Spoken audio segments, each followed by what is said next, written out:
Sabarimala സ്വർണ്ണക്കൊള്ളയിൽ night March നടന്നു. BJP Kadampazhipuram area കമ്മിറ്റിയാണ് night March സംഘടിപ്പിച്ചത്.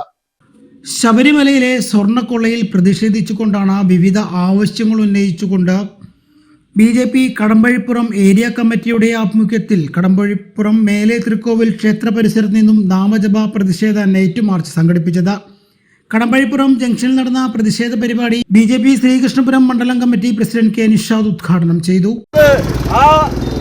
2019 ഈ സംഭവത്തിന് ശേഷം അന്ന് ശബരിമല കാണാത്ത സഖാക്കളൊക്കെ അന്ന് ശബരിമലയിലേക്ക് പോയി.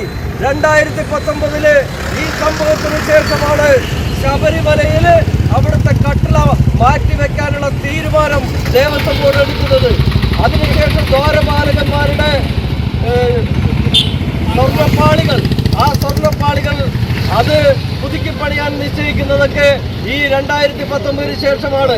അന്ന് സഖാക്കൾ ഈ ശബരിമലയിലേക്ക് പോയപ്പോഴാണ് അവിടെ ഇത് വലിയൊരു സമ്പത്തുള്ള വലിയ കേന്ദ്രമാണെന്ന് ഇവർ മനസ്സിലാക്കുന്നതും അതിനുശേഷം അത് കൊള്ളയടിക്കാനുള്ള ഒരു വലിയ ശ്രമം നടത്തിക്കൊണ്ട് ഇവർ മുന്നോട്ട് പോകുന്നത്. നമുക്കറിയാം, അയോധ്യയിലെ ശബരിമലയിലെ ദ്വാരപാലകന്മാർ എന്ന് പറയുമ്പോൾ അത് അയ്യപ്പന്റെ സംരക്ഷകരായിട്ടുള്ള ആളുകളാണ്. ആ സംരക്ഷകർക്ക് പോലും ശബരിമലയിൽ സംരക്ഷണമില്ല എന്ന് പറയുമ്പോൾ നാളെ ശബരിമല അയ്യപ്പന്റെ സ്ഥിതി എന്തായിരിക്കുമെന്ന് നമുക്ക് എല്ലാവർക്കും അറിയാം. AV കമ്പപ്പറമ്പിൽ സ്വാഗതം പറഞ്ഞു. N. സച്ചിദാനന്ദൻ, രാജൻ കോട്ടപ്പടി, സന്തോഷ് പുത്തൻ വീട്ടിൽ എന്നിവർ നൈറ്റ് മാർച്ചിന് നേതൃത്വം നൽകി.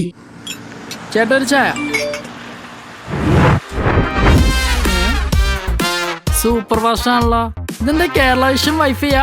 ഫാസ്റ്റ് ഒക്കെ തന്നെ, പക്ഷെ Kerala vision wifi connection free ആണ്. ചായ ഫ്രീ അല്ല, കാശട് Kerala vision free wifi connection. Free ആയി കണക്ട് ആവൂ.